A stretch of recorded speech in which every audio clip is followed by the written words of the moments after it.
Starting with the name of Allah Almighty, who is the master of the day of judgment, and a bundle of the Rudu Salam on beloved Prophet Muhammad sallallahu alaihi wasallam.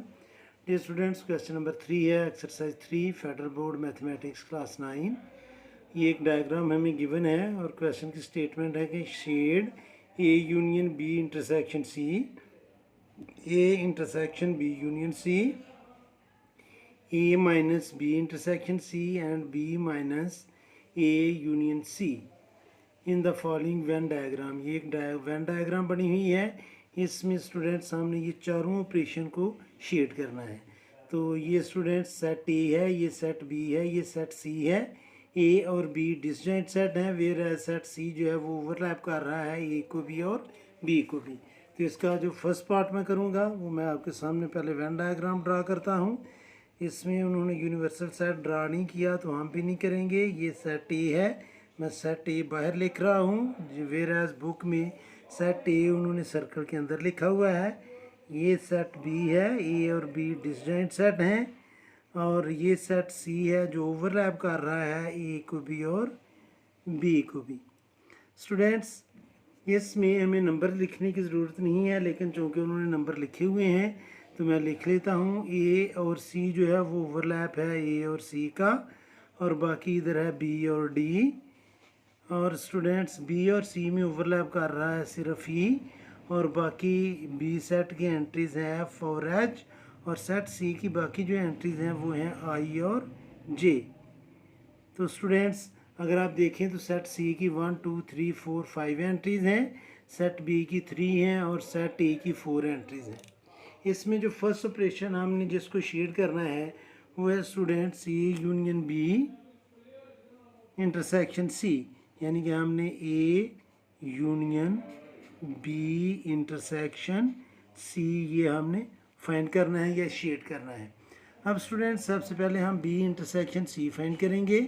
तो B intersection सी में जो shaded region आएगा, B और सी का जो intersection है students वो सिर्फ ये रीजन है जिसमें मैंने ये लाइंस लगा दी हैं. तो बी इंटरसेक्शन सी में जो स्टूडेंट्स रीजन आ रहा है वो ये थोड़ी स्लैंट लाइंस हैं राइट साइड को, ये रिप्रेजेंट कर रहा है बी इंटरसेक्शन सी को. अब हमने इसका यूनियन लेना है ए से, तो मैं सेट ए को स्टूडेंट्स हम हॉरिजॉन्टल लाइन लगा लेते हैं. ये सेट ए है, इसको मैंने हॉरिजॉन्टल लाइन लगा लिया, और चूँकि हमने यूनियन फाइंड करना है तो यूनियन में कॉमन और नॉन कॉमन सारी एंट्रीज आएंगी. तो इसका जो बनेगा students sector A union B intersection C, इसके 2 पार्ट्स बनेंगे.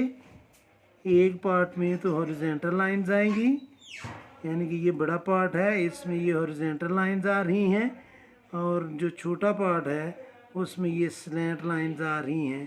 तो ये स्टूडेंट्स रिप्रेजेंट कर रहा है A union B intersection C को. जो सेकंड पार्ट है इसका, अब हम उसकी तरफ बढ़ते हैं. तो सेकंड पार्ट में सेट तो यही होंगे जो हमने ऑलरेडी ड्रा किए थे. ये सेट ए है, ये सेट बी है जो डिसजॉइंट सेट हैं, और ये सेट सी है जो ओवरलैप सेट है ए बी और सी. और इसमें students B D A C E F H I और जे ये सेट की एंट्रीज़ हैं. और बी पार्ट में स्टूडेंट्स हमने फाइंड करना है A intersection B union C, A intersection B union C. तो सबसे पहले हम बी यूनियन सी फाइंड करेंगे, बी यूनियन सी. तो इसको मैं हॉरिजॉन्टल लाइन लगा लेता हूँ बी यूनियन सी में. तो ये स्टूडेंट्स बी है, और ये सी है. ये हमने स्टूडेंट्स मैंने सेम लाइंस लगा ली बी यूनियन सी में. तो बी यूनियन सी जो रिप्रेजेंट कर रहा है स्टूडेंट्स वो है हॉरिजॉन्टल लाइन. ये हॉरिजॉन्टल लाइन मैंने लगा ली बी यूनियन सी में.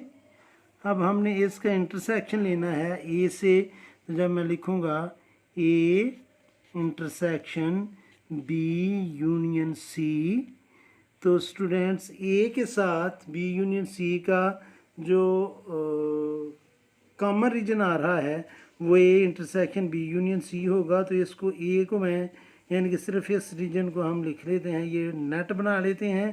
तो इसके लिए जो रीजन बनेगा वो स्टूडेंट सिर्फ नेट रीजन बनेगा, जिसमें हॉरिजेंटल लाइंस भी हैं और ये आगे वर्टिकल लाइन भी है। ये A intersection B union C को रिप्रेजेंट कर रहा है। अब जो इसका थर्ड पार्ट है उसके लिए मुझे दोबारा ये डायग्राम बनानी पड़ेगी। मैं जल्दी से ये डायग्राम फिर बना लेता हूँ स्टूडेंट्स।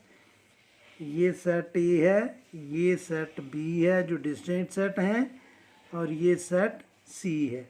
ए बी और सी ये है students B D A C E F H I और जे। ये मैंने डायग्राम बना ली। अब स्टूडेंट्स हमने थर्ड पार्ट में जो फाइंड करना है वो है ए minus B intersection C. A minus B intersection सी। तो इस डायग्राम के मुताबिक मैं इसके आगे क्वेश्चन मार्क भी डाल लेता हूँ क्योंकि ये हमने फाइंड करना है। तो सबसे पहले हम बी इंटरसेक्शन सी फाइंड करेंगे। तो ये जो रीजन है स्टूडेंट्स बी इंटरसेक्शन सी वो सिर्फ वर्टिकल लाइन है। तो बी इंटरसेक्शन सी जो है स्टूडेंट्स बी इंटरसेक्शन सी वो रिप्रेजेंट कर रहा है सिर्फ हॉरिजेंटल लाइन को, नॉट हॉरिजेंटल वर्टिकल लाइन को। अब स्टूडेंट्स जो हमने फाइंड करना है असल में ए में से हमने इसको माइनस कर देना है। तो ए माइनस बी इंटरसेक्शन सी, तो ए में से बी इंटरसेक्शन सी स्टूडेंट्स ए में से जब हम इसको माइनस करेंगे तो ये कुछ भी माइनस नहीं होगा क्योंकि ये इसको ओवरलैप नहीं कर रहा। तो जो सेट ए है उसको मैं हॉरिजेंटल लाइन लगा लेता हूँ। तो ए माइनस बी इंटरसेक्शन सी जो है वो हॉरिजेंटल लाइन जो है वो रिप्रेजेंट कर रहा है, यानी कि ये एरिया है, कुछ भी माइनस नहीं होगा। तो इसके बाद सामने स्टूडेंट्स हम लिख लेते हैं जी हॉरिजेंटल लाइंस, ये ए माइनस बी इंटरसेक्शन सी को रिप्रेजेंट कर रहा है।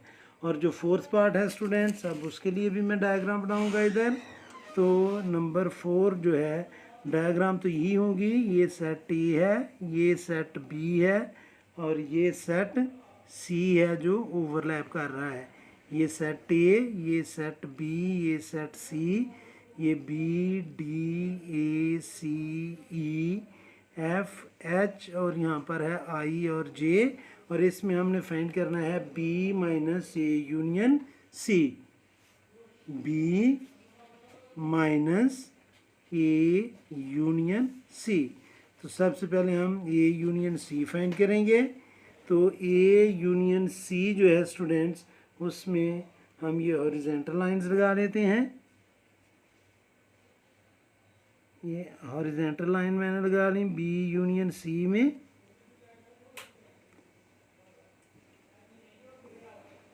तो इसके सामने हम लिख लेंगे B union C is equal to, इसके आगे स्टूडेंट्स ये हॉरिजेंटल लाइन जो है ये रिप्रेजेंट कर रहा है बी यूनियन सी को, और इसको हमने माइनस करना है बी से। तो मैं इधर लिखूँगा B minus A union C. तो बी में से ये हमारा सेट बी है, इसमें से जब बी यूनियन सी माइनस करेंगे तो ये रीजन माइनस हो जाएगा। और अब इसमें स्टूडेंट्स मैं सिर्फ और सिर्फ डॉट लगा लेता हूँ। तो ये जो डॉटेड रीजन आ रहा है स्टूडेंट्स ये इंडिकेट कर रहा है B minus A union C. तो इसके आगे मैं ये रेक्टेंगल बनाकर उसमें मैं सिर्फ डॉट शो कर लूँगा। तो जो डॉटेड रीजन है वो स्टूडेंट्स रिप्रेजेंट कर रहा है B minus A union C, यानी कि बी में से ए यूनियन सी को हमने माइनस कर दिया। तो ये था क्वेश्चन नंबर 3। उम्मीद है कि आपको इसकी समझ आई होगी। फिर भी अगर कोई कन्फ्यूजन हुई तो आप मुझे इंस्टा पर मैसेज भी कर सकते हैं और कमेंट बॉक्स में कमेंट्स भी कर सकते हैं। कोशिश करूँगा कि जल्द से जल्द आपको रिप्लाई करूँ। और आखिर में हमेशा की तरह अल्लाह से दुआ करूँगा कि आप सब हमेशा खुश रहें और ज़िंदगी के हर मैदान में कामयाब हों। आमीन। अल्लाह हाफिज़।